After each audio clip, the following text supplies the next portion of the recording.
I remember when I first realized I could read. I looked at all those scribbly lines, dots, and dashes, and I was able to tell myself what they meant. It all made sense to me. I had to get very close to them to see them, but I was proud of myself. I think. I remember sitting in class in kindergarten, writing something about how my weekend went. I had written the words, "and then," and my teacher told me I was doing a good job. I had been leaning over my desk, my face inches from the paper, to see what I was writing. I was proud of myself, I think. I remember looking at a quiz, not understanding any of it. All the information that had been flung at me over the last month had been opaque to me. I couldn't see the board, I was stressed because I didn't know where my next class was, and I had no friends. I cried. I was a 6th grader, sitting in a packed classroom, tears soaking into the quiz I was ill-prepared for. The teacher knelt down next to my desk and told me I could finish it later. I don't think I was proud of myself. A little while later, the school told my parents they were worried that I'd have a hard time making friends because I was crying in the classroom. I was crying in the classroom because they weren't accommodating my needs! Atreus is nothing like his father, Kratos. Sure, by the second game he knows how to fight, how to kill, and how to survive. But he doesn't do any of those things in the same way his father does. He doesn't use brute strength in any of the things he does. He uses his bow, or he uses magic. Sometimes both. But he doesn't fight with his hands or with any weapons that require brute strength. Kratos uses 3 distinct weapons in God of War Ragnarok. 4 if you're counting punching, which you absolutely should, the man is a beast. His late wife's Leviathan axe, his Blades of Chaos, and the Draupnir spear are all weapons he wields with efficiency by the end of Ragnarok. All of these weapons have something in common. Atreus couldn't use them. The axe would be too heavy for him, even as a teenager. The Blades of Chaos are each like half of his height, and the Draupnir spear is pretty much twice as tall as him. These things aren't what make these weapons special, but they are what make Kratos very different from his son. When an enemy is stunned in God of War, you can press L3 to perform a finisher on them. When, through the majority of the game, you're playing as Kratos, these finishers are brutal, violent, and, without fail, involve some form of dismemberment. It's either the head, arms, or waist of the creature that gets severed. It's honestly kind of awesome. When you're playing as Atreus, however, these finishers are more lackluster. There's no dismemberment, it's usually just Atreus kicking the creature away and then shooting a final arrow into their chest, upon which they fade into dust. Atreus is not brutal and violent the way his father is. This is even more exemplified in this story, where Kratos comes to terms with this. Throughout the first and second games in this soft reboot series, Kratos has told his son to close his heart to it whenever something upsetting or unjust happens.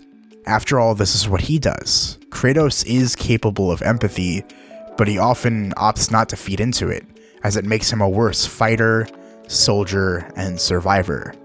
Atreus, on the other hand, feels empathy in swaths. He grieves for the loss of his dog Fenrir, he feels a connection to animals, and he tries to save as many people as he can. In the final battle, Atreus realizes that Odin placed Midgardians, essentially the mortals of this world, in front of the wall they needed to destroy. The Allfather was going to use them as cannon fodder, a distraction and deterrent.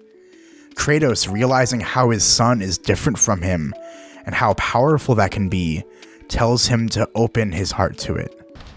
Son, listen closely. You feel their pain because that is who you are. And you must never sacrifice that. Never. Not for anyone.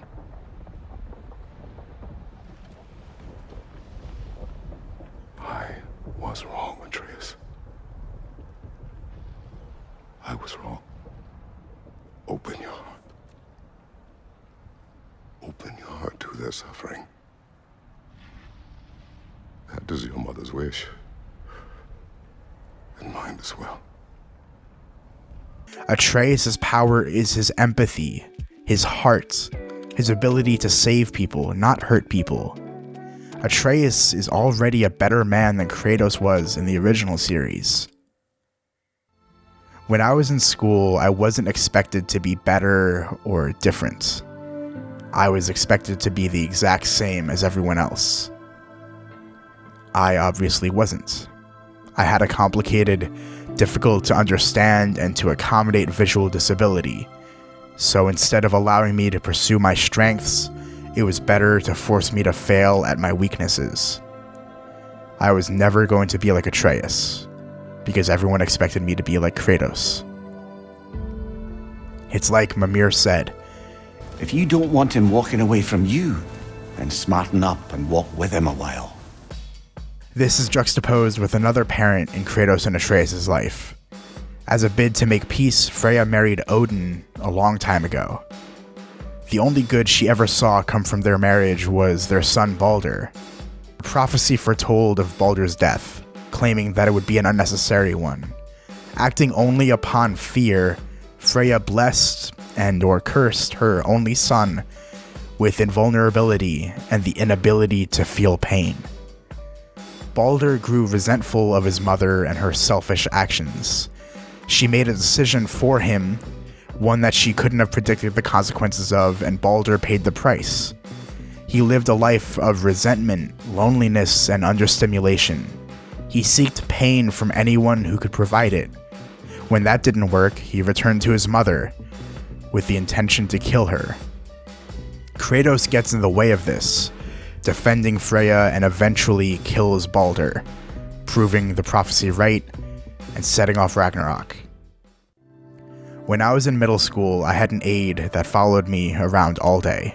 She acted as a force field that prevented me from making friends. Did I need help getting from class to class? Yes. But the fact that the system was unable to accommodate my issues without robbing my autonomy presents a significant problem. I have no clue how to do things for myself. I'm slowly becoming self-sufficient, but it is a very slow process. I wasn't unable to feel pain, but I was robbed the pain of effort. I never felt the stress of figuring shit out for myself. Would I have figured things out for myself if I had the opportunity? Maybe not. But failure is the best teacher. That's what makes the free DLC Valhalla such a beautiful final piece of content for Ragnarok. It's all about failing and learning. It's a roguelike, where when you die, you start the run over again. You make it further and further each time until you finally beat it. If only school were like that. Not just the tests, but the actual systems set in place. If I were given the opportunity to learn them on my own, and had been given the opportunity to succeed, I imagine I'd be a very different person today.